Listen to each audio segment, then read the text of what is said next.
Hello, my name is Pete Bowers. I'm the founder of WordWorks Literacy Center and introduced the phrase structured word inquiry in the Great 4-5 vocabulary intervention I did with John Kirby in 2010.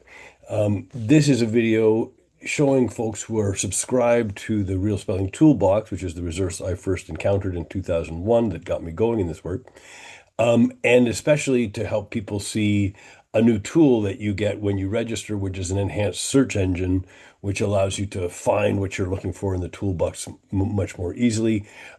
This is a second in a couple I've done. In the previous one on the spelling of sugar, I walk through some of these things, but right now I'm just going to jump in to give you a window on how you could have a question if you have this tool and find your way in the toolbox. Now, I'm in this site right now not logged in. You'll see that as soon as I log in, that there's many more resources that you have access to here. These are so rich. The manual chapter, the manual is just amazing.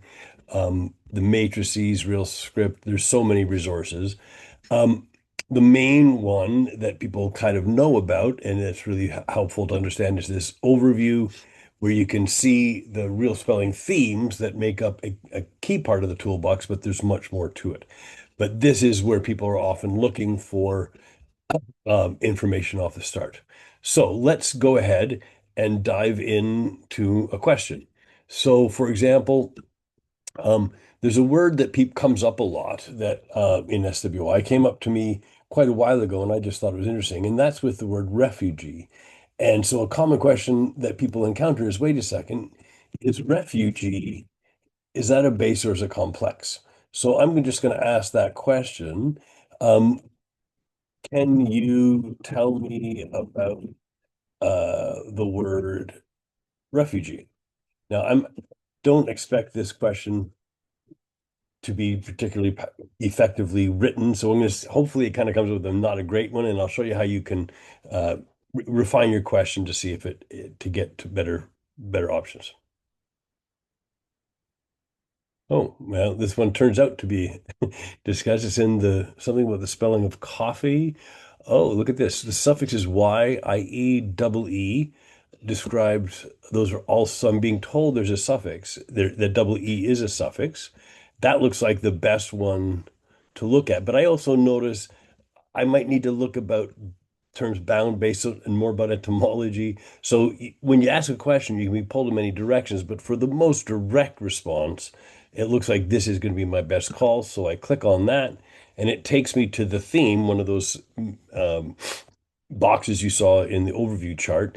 And I highly recommend that when you're doing this, that you don't just look only for your question, but that you read the full theme and you explore what there is to explore. But if you really need an answer right now, you can do that too. And it turns out, if I look over here, I can see there's a theme, the suffix double E.